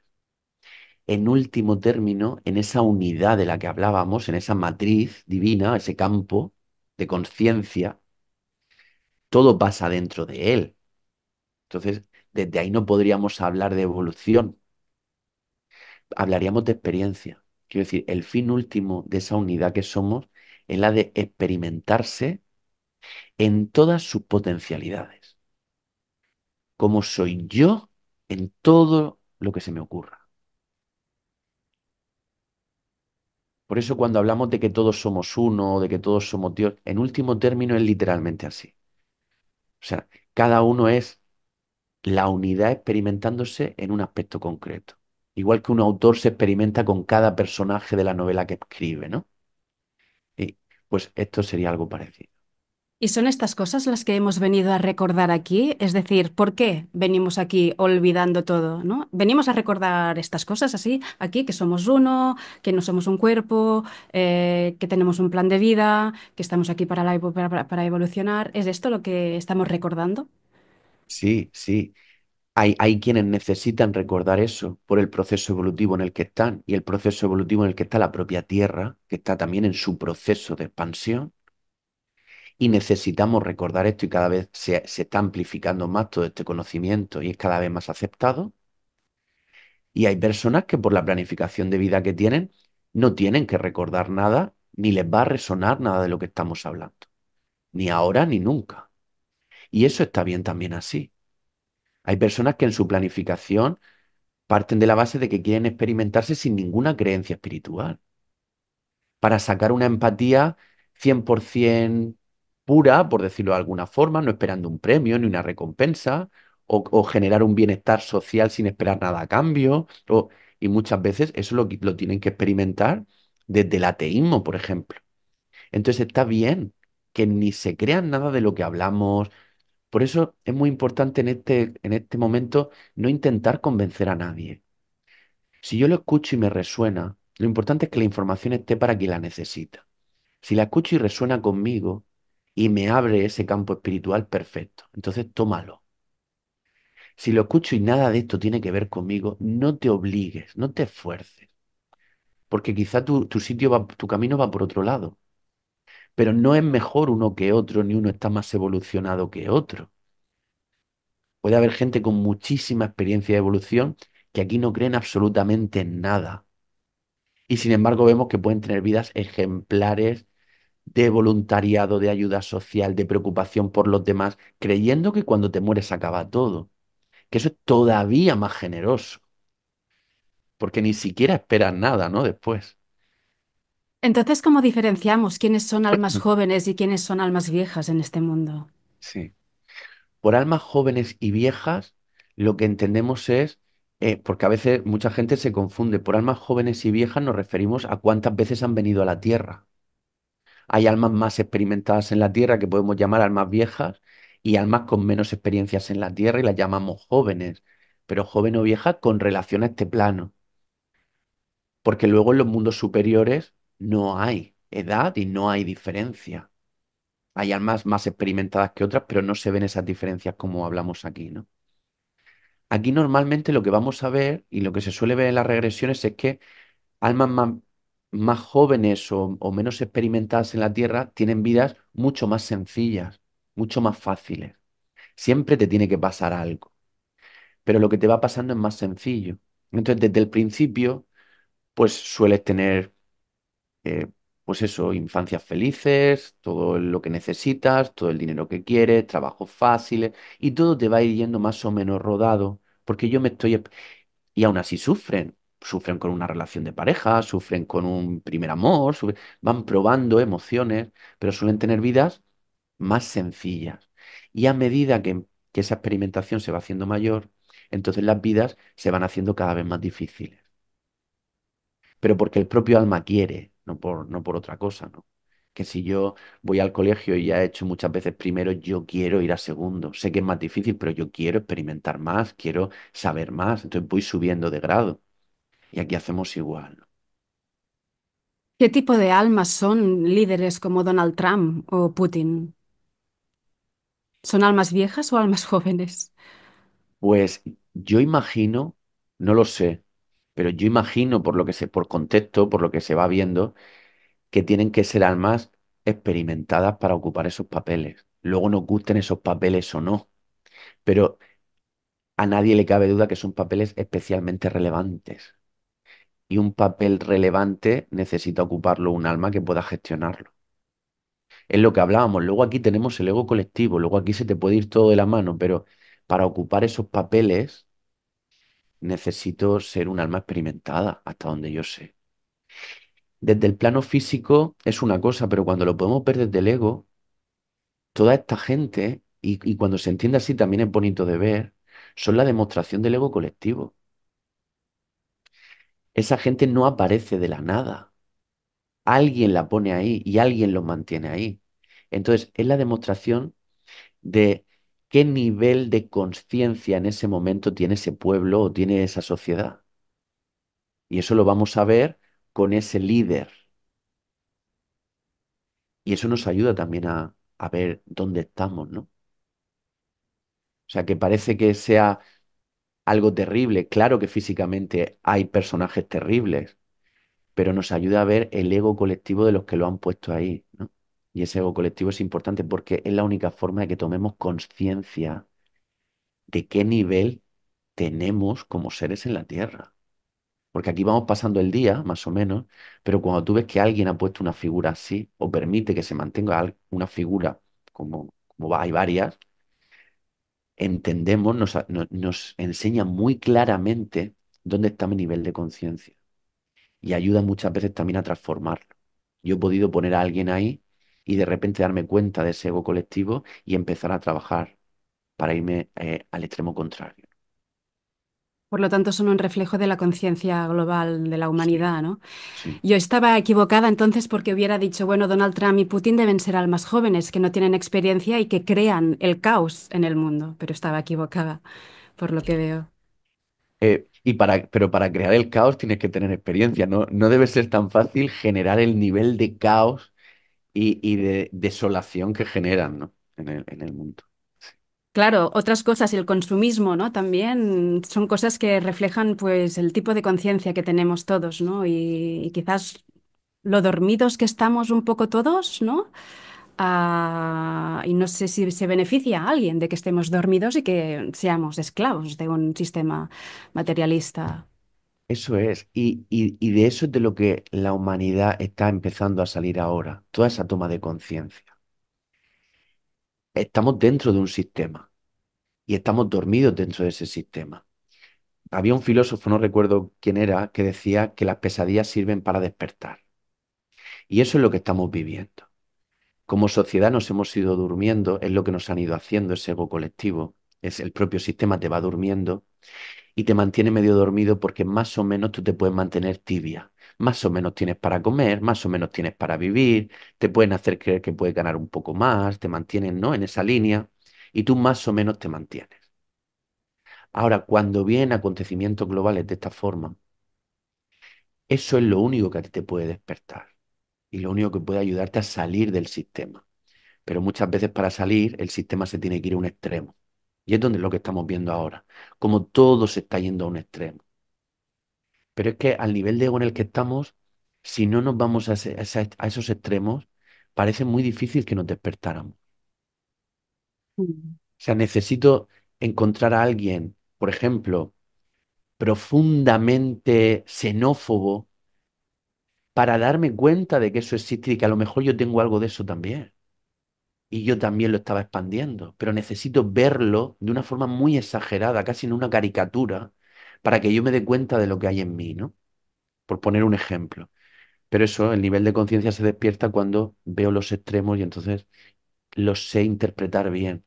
Lo que se me pide no es que yo me vaya a los extremos, lo que se me pide es que yo me despierte y me salga, que salga de todo eso, que no entre en lucha, sino que salga y yo deje de alimentar toda esa lucha.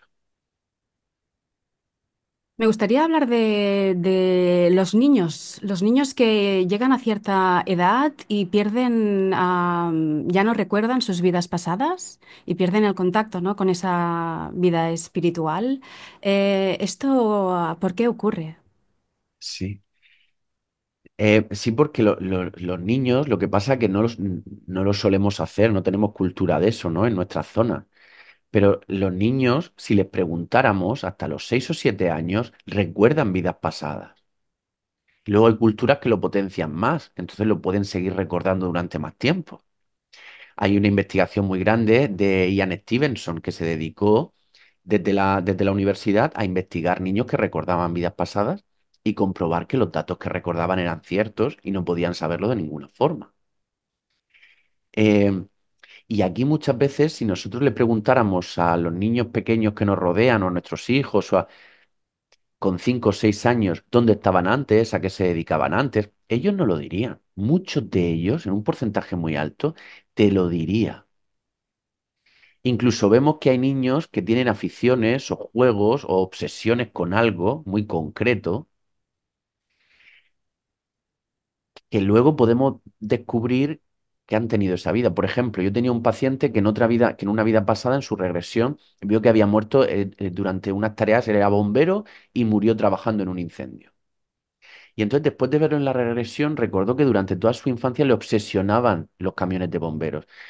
Se compraban camiones de bomberos, siempre pedía cosas de bomberos, siempre le llamaban las noticias, los bomberos, el fuego, y luego vemos que eso coincidía. Probablemente si cuando con 5 o 6 años le pasaba eso, alguien le hubiera preguntado, él te podría haber contado acerca de su vida, de aquella vida, ¿no? Pero eso en nuestra cultura no se hace eso, nuestra cultura no es reencarnacionista ni se pregunta, ¿no? Pero, y luego a partir de los 7 años, 7, 8 años, que es cuando a nivel psicológico también termina de formarse la primera parte de la personalidad, ahí sí que hay un olvido, una desconexión de todos esos recuerdos, para tener sobre todo la oportunidad de empezar de cero. Empiezo el videojuego de cero y entonces toda la experiencia es nueva para mí. Yo empiezo de cero, mi alma no. Esa sí está recordando todo el tiempo a lo que viene, ¿no? Pero es una forma de que yo pueda vivirla con el menor condicionamiento posible. Ya que aquí voy a tener un ego, por lo menos que no me traiga arrastrando también el ego de aquella vida, ¿no? ¿Cómo entra el alma en el cuerpo durante el embarazo? ¿Cuándo empieza realmente una vida? Eso también es muy bonito de ver en las sesiones, porque cuando el alma ya ha planificado toda su experiencia en la tierra, con todos los que la van a tener. Entonces se empiezan a proyectar, ¿no? Las almas que van a ir antes, las que empieza ya todo el proceso de encarnación. Y el alma va a estar un tiempo ya alejada de su grupo en unos espacios como de preparación a la tierra. Ya se retira de su grupo y vemos que está en calma, repasando todo lo que va a hacer, recordando los papeles de cada uno, hasta que ya llega el momento de encarnar, cuando ya le toca su momento. Y entonces ahí desde el mundo espiritual, el mismo proceso que hacemos cuando morimos, que vamos, salimos del cuerpo y vamos subiendo por planos, lo hace pero de regreso, de venida a la tierra. Entonces empieza a bajar capas y baja hasta el astral y entonces se introduce ya en el vientre materno. Y entonces empieza esa conexión del alma con el cuerpo físico. Si ese alma tiene experiencia o la vida va a ser sencilla, el alma conecta con el cuerpo físico, está un tiempo adaptándose a él. Mientras se adapta al cuerpo, está viendo a nivel astral también a sus padres, al entorno, ya los está viendo y puede seguir haciendo viajes. Quiero decir, si el alma tiene experiencia, entra al feto y sale y puede seguir conectada con el mundo espiritual, sube, baja, recorre sitios. Cuando la vida va a ser más difícil o el cuerpo va a ser más difícil o tiene menos experiencia, entra al feto y ya se queda ahí. Se queda directamente ahí, adaptándose todo el tiempo a ese feto, ¿no? Notando a su madre, notando el entorno, notando el sistema emocional que ella va a tener. Y eso normalmente el alma lo va a hacer, esa conexión con el cuerpo, lo va a hacer cuando es seguro que el cuerpo físico se ha desarrollado de la forma que el alma quería. El alma puede querer tener un cuerpo perfecto, por decirlo de alguna forma. Entonces se asegura que el cuerpo esté ya desarrollado de manera perfecta. Puede querer que ese cuerpo le falte un miembro y le falte un brazo, por ejemplo. Y entonces se espera a que ese cuerpo reúna esas condiciones.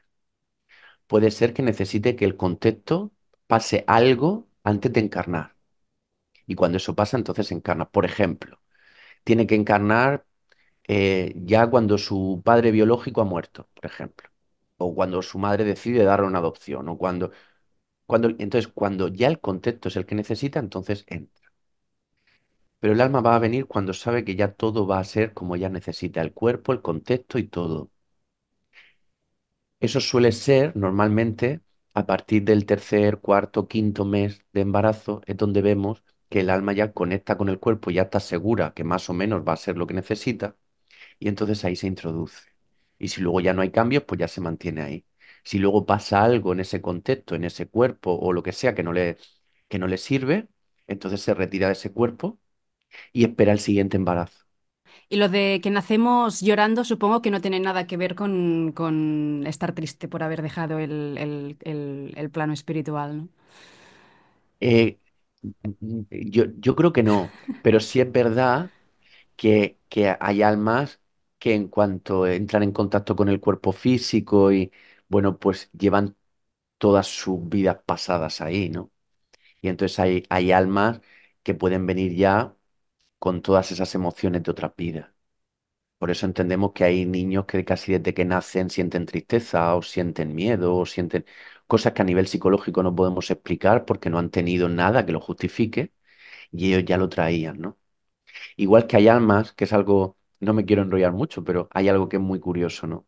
Hay toda una corriente y no sé, y cada vez está más extendida, que dice que nos obligan, no sé quién, pero que nos obligan a reencarnar.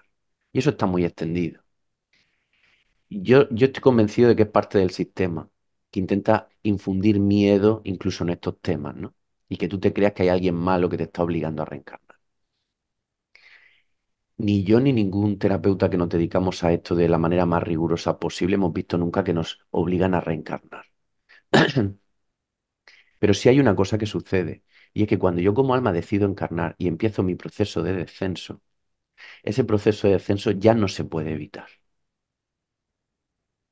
Entonces hay un alma que en el proceso de descenso, aunque lo ha elegido ella, cuando va pasando por el astral y empieza a notar las emociones que hay en el astral y ver la densidad que hay en la Tierra, puede de repente cambiar de opinión. Eso ya no se puede evitar, es como el momento de la muerte. Aunque tú no te quieras ir, ya te tienes que ir porque el proceso se ha iniciado. Cuando vas a encarnar pasa igual. Lo has elegido tú, pero a medida que te acercas al astral, hay almas que dicen, uff, qué denso es esto, ¿no? Y dice, pues no quiero. Claro, pero ahí ya no puedes volver. Entonces ahí los sabios, s- y a veces también hemos visto en sesiones seres queridos tuyos que permanecen ahí, te acompañan por ese descenso por el astral para empujarte y ayudarte a que lo pases de la mejor forma posible, porque ya tienes que encarnarte en el feto. Ahí sí vemos, por ejemplo, que hay una correspondencia, no digo que se dé siempre, pero que sí que hemos visto algunas veces una correspondencia con almas, por ejemplo, que nacen físicamente con vueltas de cordón, por ejemplo, que es la última forma que han encontrado de poder evitar la reencarnación. Y esas almas van a estar muy acompañadas. Cuando hay sesiones así, vemos que su guía está constantemente al lado y seres queridos constantemente al lado intentando ayudar a que ese alma entienda que tiene que hacerlo, porque lo planificó y ya no se puede volver atrás, ¿no? Pero en general todos venimos con gusto, todos venimos a vivir bien esa experiencia. Lo que pasa es que si nos quedamos, si alguien hace una regresión y se queda solo con ese fragmento, puede dar la sensación de que alguien te está obligando a venir. Porque claro, en esos momentos de descenso sí se te está obligando a venir si te arrepientes, porque no hay vuelta atrás. Pero todo lo demás siempre lo hemos hecho porque como almas está en nuestra naturaleza. Nuestra naturaleza es experimentar. Es lo único que queremos, no hay otra cosa. ¿Qué pasa con las almas que deciden acabar con su vida, ya sea por suicidio o por eutanasia? ¿Estás a favor de la eutanasia? En cuanto al suicidio, lo que hemos visto es que el suicidio nunca está planificado cuando las almas se reúnen a planificar una vida, a Ni el diseñar. asesinato tampoco, ¿verdad? Era asesinato y suicidio, no Y el están asesinato, y el planificadas. asesinato tampoco lo hemos visto. No digo que no esté planificado, seguro que hay excepciones en todo, pero yo no lo he visto. Y a los autores que yo he estudiado tampoco lo han visto. Lo que sí hemos visto, por ejemplo, en el caso de suicidio, es que sí que hay vidas donde en esa planificación se sabe y se tiene en cuenta que tienen más riesgo de que eso suceda. O porque ya lo han hecho en vidas anteriores, entonces eso se mantiene, esa idea se mantiene en el resto de vidas. Y una de las cosas que viene a trascender es eso, darse cuenta que pueden continuar sin suicidarse. Y, pero sí que entonces no está planificado, pero hay veces donde el suicidio está contemplado. Entonces hay más planes para todo el entorno. Si el suicidio está contemplado y ese alma está contemplado que a lo mejor se marche así, por su historial o por la vida que va a tener, está contemplado que si toma esa decisión, ¿qué va a pasar al resto de almas que están allí? O sea, si yo tenía que vivir 60 años y tener esta pareja y que ella aprendiera algo de mí, yo de ella y mis padres, pero yo decido desencarnar antes, suicidándome, ¿qué pasa con la experiencia que tenían que vivir el resto de almas?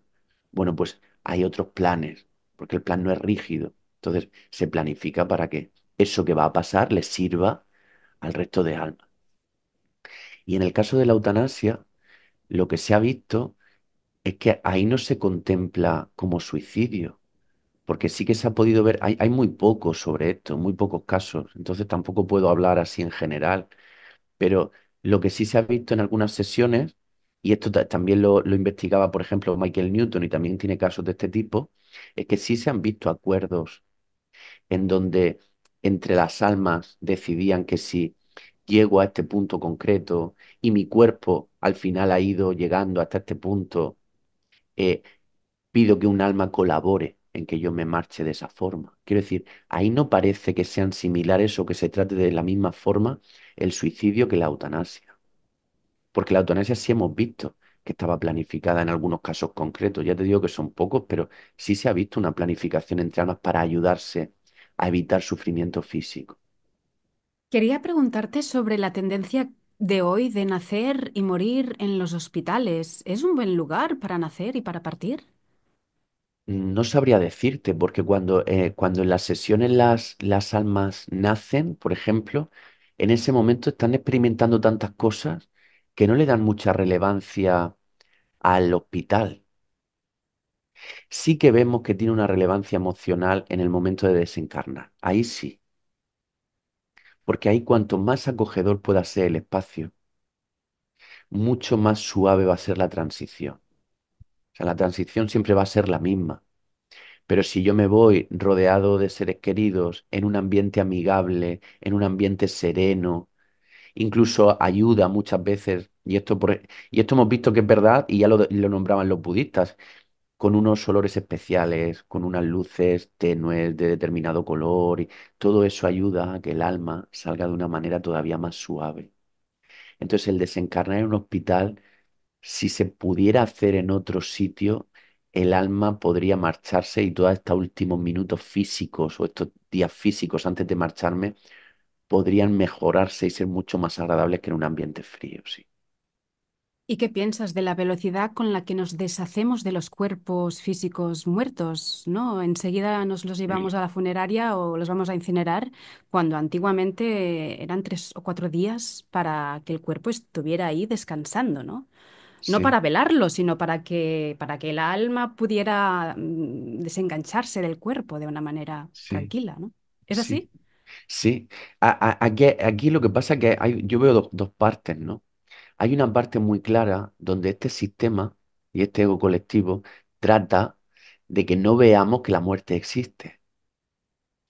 Si yo me olvido de que existe la muerte, es más fácil que yo pueda seguir controlado y manipulado por el propio sistema, porque el sistema te lleva a hacerte creer que eres inmortal físicamente. Entonces, el recordarte que tú te mueres puede hacer que te fijes en otros aspectos que al sistema no le interesa. Lo que tú hablabas, el consumismo se reduce muchísimo o el apego se reduce muchísimo a las cosas materiales si yo me hago muy consciente de que yo me voy a morir y que cuando me muero no me llevo nada. Todo lo que he estado luchando y destrozando mi vida para lograr tener una... Eso cuando me hago consciente de que no me lo llevo y que solo me voy a llevar la experiencia que he vivido, perdería el sentido. Y es verdad que todo el consumismo, todo este sistema de capitalismo caería, ¿no? Si de verdad tomo conciencia. Entonces, cuanto antes te entierre, mejor. Cuanto antes me salga del cuerpo, mejor. Incluso vemos que todavía los médicos, cuando alguien fallece, sigue sin poner muerte. Quiero decir, ponen éxitus. Ni siquiera la palabra la nombran, ¿no? Por eso es tan importante hablar de muerte, porque nos ayuda a hacer consciente todo esto. Eso por un lado. Por eso yo considero que está bien que se mantenga ahí el cuerpo y que la gente se pueda hacer consciente de que eso ha pasado y despedirse tranquilamente de su ser querido.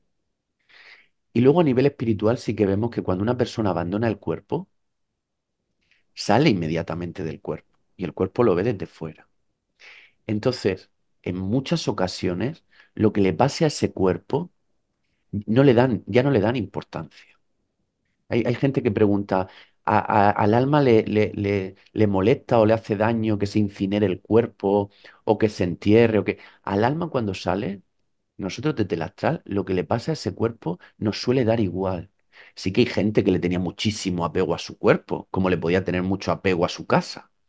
Pero en general es tanto el impacto que nos llevamos al llegar al astral y vernos con vida, que todo lo demás enseguida pierde mucha relevancia, ¿no? El cuerpo pierde relevancia porque tú ahí te ves con otro cuerpo. O sea, ya tienes uno.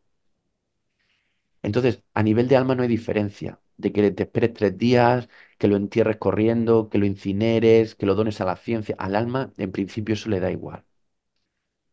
Pero esa forma de esconderlo sí que es para que no nos demos cuenta, ¿no? De que esa muerte existe. Sí. Mm. Perder a un ser querido sigue siendo una de las cosas más duras que experimentamos como seres humanos. Quizás esa es una de las lecciones, ¿no? más difíciles, la de la pérdida. En todo caso, ¿por qué nos duele tanto cuando muere un ser querido si sabemos que no existe la muerte? ¿No? Claro. Eh, por mucho que sepamos, y ya no intelectualmente, sino que sintamos que la muerte no existe, que mi ser querido no ha muerto, claro, a nivel psicoemocional, físicamente sí que no está. Entonces, no lo puedo abrazar físicamente, no puedo hablar con él físicamente. Entonces, toda esa parte tiene que adaptarse. El ser humano que queda aquí tiene que adaptarse a una pérdida física, aunque sepa que no ha muerto. Lo que debe ser muy complicado, y a mí me cuesta casi entender cómo alguien puede transitar su duelo sin conocer la parte espiritual, porque eso debe hacerlo muchísimo más difícil. Pero incluso aunque lo sepamos al 100%, claro, todo ese desapego obligatorio físico, tenemos que transitarlo, no hay forma de no experimentarlo. Y eso bien entendido y bien transitado sí que muchas veces supone una enorme evolución para la persona que se queda aquí. Por lo que hablábamos, se abre a un montón de experiencias nuevas y al poder darse cuenta y permitirse una relación diferente con su ser querido. Se pueden dar cuenta que permanece el vínculo completamente, que hay comunicación, que me puede hablar mentalmente y que hay veces que las personas lo reciben y creen que se están volviendo locas o que dicen, no, es que se pueden comunicar de muchas formas y el vínculo se mantiene. Y te ayuda sobre todo a lo que hablábamos antes. Me doy cuenta que existe la muerte física y eso va a hacer que todo el orden de valores que yo tenía en esta vida pueda caer en favor de otro tipo de valores y luego me puedo dar cuenta de que yo soy un ser multidimensional, ¿no? Y que hay más espacios que no estoy viendo y con los que puedo conectar. Pero el duelo sin duda va a ser, yo creo, la experiencia más grande que podemos vivir en la Tierra, ese desapego forzoso. Sí, Si ellos se comunican con nosotros, ¿de qué maneras lo hacen? ¿Cuál es la manera más fácil para ellos de comunicarse con nosotros? sí. Una de las que más refieren es los momentos, por ejemplo, de duerme vela, donde antes de dormirnos por la noche estamos medio despiertos, medio dormidos. Eso se llaman estados hipnagógicos y son casi estados hipnóticos, donde mi conciencia ya está en el plano físico, pero también está empezando a sentir el astral. Entonces ahí es donde la gente puede notar cómo su ser querido, por ejemplo, le toca y puede notar cómo le está tocando. Te toca astralmente, pero como aún hay conciencia física, lo puedes sentir en el cuerpo. Y normalmente suelen tocar donde tocaban en vida. Si tu madre cuando te acostabas a dormir te tocaba los pies, cuando te arropaba, puedes notar que en ese momento sientes algo en los pies. O si tu pareja te besaba antes de dormir en la frente, en la cara, puedes notar todo eso, ¿no? Entonces, eso se nota antes de dormir o justo antes de despertar, ¿no? En esos dos momentos. Luego también hay señales todavía más evidentes, si nos fijamos, ¿no? Muchas veces podemos notar, por ejemplo, estoy recordando el caso de una madre de una paciente que se comunica con su hija a través de una vela y ella habla y la vela se mueve. Eso lo pueden hacer porque desde el astral, a veces lo pueden hacer inmediatamente y a veces cuando se adaptan al astral, tienen que entender también cómo funciona ese plano. Pero, por ejemplo, pueden desde el astral, desde el cuerpo astral, mover esa llama y entonces, pues, hacerte saber que están ahí. Otra forma muy frecuente es que desde el astral nuestro ser querido mueva el cuerpo astral de seres físicos muy sutiles, por ejemplo, mariposas. Es fácil que manipulen mariposas y te manden señales con mariposas o con cualquier insecto de ese tipo. Y entonces puedes recibir siempre esas señales, ¿no? Pueden tomar el cuerpo astral de una mariposa, mandarla y que la mariposa esté alrededor tuyo y ellos la van manipulando para mandarte señales con eso. O con plumas, ¿no? Quiere decir que también pasa con frecuencia, que puedan coger el cuerpo astral y materializarlo en una pluma. Olores también se pueden percibir y de repente tú estás en cualquier sitio y te viene un olor muy fuerte de tu ser querido, de su perfume típico, de su olor corporal, y sabes sin duda que ese era el olor de tu ser querido. O sea, si nos fijamos, es fácil que notemos que estamos recibiendo señales. Muchas veces el problema es que nuestro dolor es tan intenso que no siento nada, no percibo nada. Y a veces cuanto más lo busco, más lo bloqueo, ¿no? Pero el consejo es que si lo estás notando, no lo descartes. No creas que te estás volviendo loco, no creas que es una imaginación tuya, porque es algo que se repite. Y además a nuestro ser querido le ayuda mucho desde el plano astral darse cuenta que recibimos sus señales.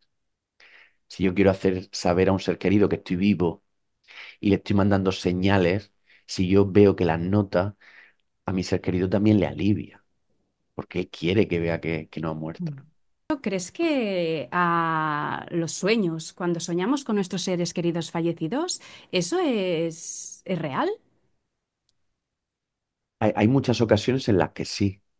Hay ocasiones en que el sueño es mental, 100% mental, sobre cuando estamos elaborando un proceso de duelo, pero hay sueños que sí son contactos reales. Por ejemplo, nosotros cuando dormimos todos salimos al astral.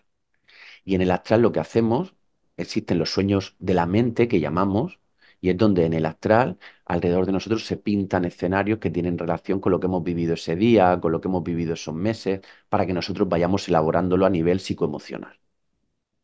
Entonces, el espacio es real, es el astral. Y simbólicamente en el astral se pinta lo que yo estoy elaborando mentalmente ese día.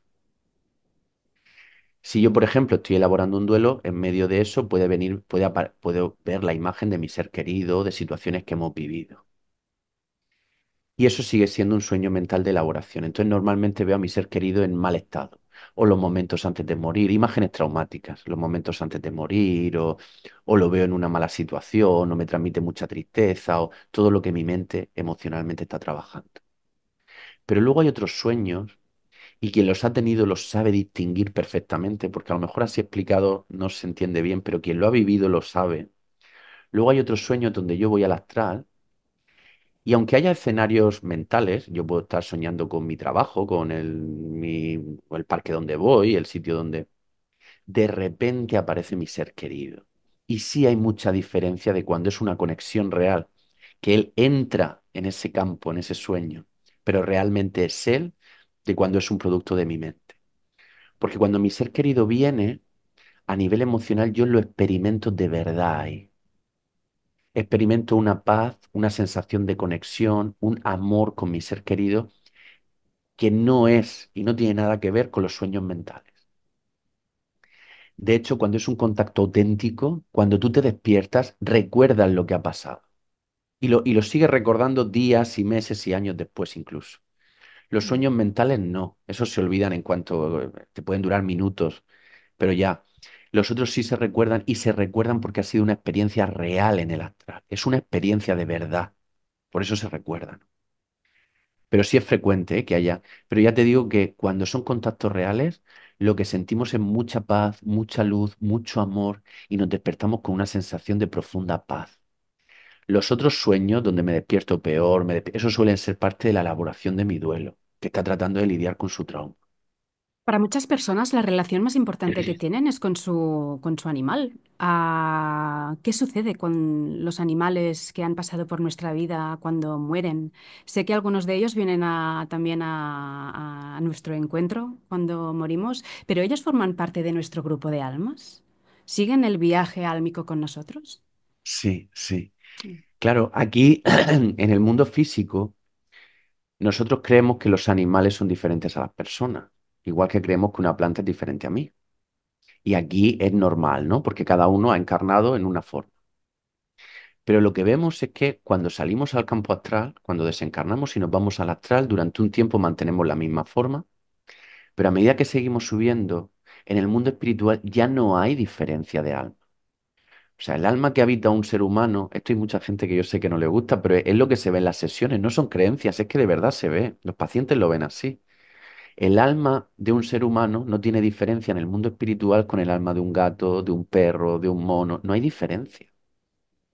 Lo que pasa es que unos han decidido encarnar en una forma humana y otros han decidido, por lo que sea, encarnar en forma animal. Pero es una decisión, cuando hablábamos de que planifico el cuerpo que voy a tener, sí, habitualmente encarno en forma humana, pero puedo encarnar según lo que yo necesite o necesite la persona con la que voy a estar, encarnar en otro cuerpo, porque cada cuerpo tiene unas ventajas. Encarnar en forma animal tiene una ventaja, y es que cuando yo encarno en forma animal, no voy a tener el ego humano, que es el que más sufrimiento genera. Y no necesito tampoco una experiencia muy larga, puedo desencarnar antes, me aseguro que voy a desencarnar antes. Entonces, el alma que encarna en forma animal, por decirlo de alguna forma, es más fácil que mantenga su pureza de alma, que es igual que la mía, pero que mi ego físico a mí me desconecta de ese alma y todo el entorno me va desconectando. Pero en el animal, como no tiene ese ego, se mantiene esa pureza y esa pureza se transmite, porque nosotros somos como antenas, todos. Entonces, yo estoy transmitiendo una vibración y los animales transmiten una vibración y es una vibración más pura que la que podemos transmitir las personas que tenemos mucho ego. Una persona que no tenga ego, pues transmitirá lo mismo, ¿no? Pero quiero decir que se mantiene. Y muchas veces vienen a hacer trabajos para sí mismos, encarnados en forma animal, y otras veces vienen a colaborar en planes de personas que normalmente pertenecen a su grupo de almas, sí. Porque el animal va a posibilitar cosas que no te va a poder posibilitar en algunos casos otros seres humanos. Hay personas que solo están experimentando el amor de verdad a través de su animal o la empatía de verdad a través de su animal.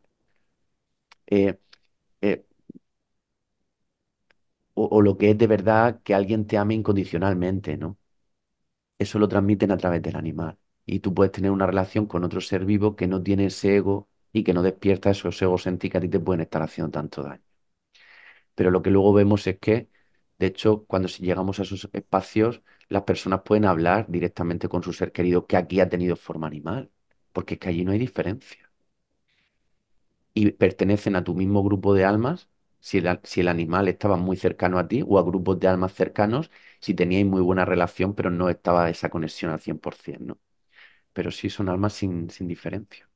¿Y qué pasa con las atrocidades que estamos cometiendo contra muchos animales en este planeta? ¿Esto tiene consecuencias espirituales? Yo creo que es parte de lo que hablábamos antes de ver el nivel evolutivo en el que nos encontramos y el nivel de conciencia en el que estamos. Una sociedad que disfruta viendo torturar a un animal, por ejemplo, está mostrando el nivel de conciencia que esa sociedad tiene. Quienes van, quienes lo defienden, quienes lo potencian, que yo no digo que sea bueno ni malo, lo que te está diciendo es el nivel de conciencia que tiene esa sociedad. Y es lo que hablábamos antes también con determinados personajes, ¿no? Ahí es ponerte muy a la cara tu nivel de conciencia.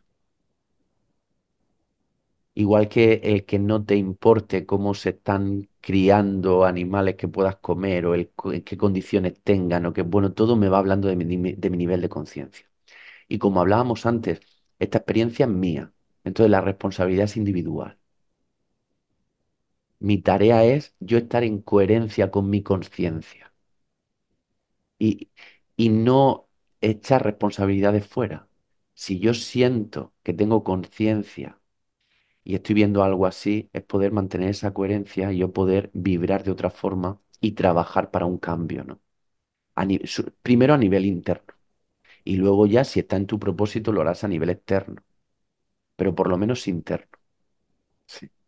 Mi última pregunta para ti, que no es ninguna pregunta, me gustaría que dejaras un mensaje para las personas que nos están escuchando y, bueno, pues que se sientan sufrir, tengan miedos, ansiedades, depresiones y un vacío existencial profundo. ¿Qué les podrías decir a estas personas?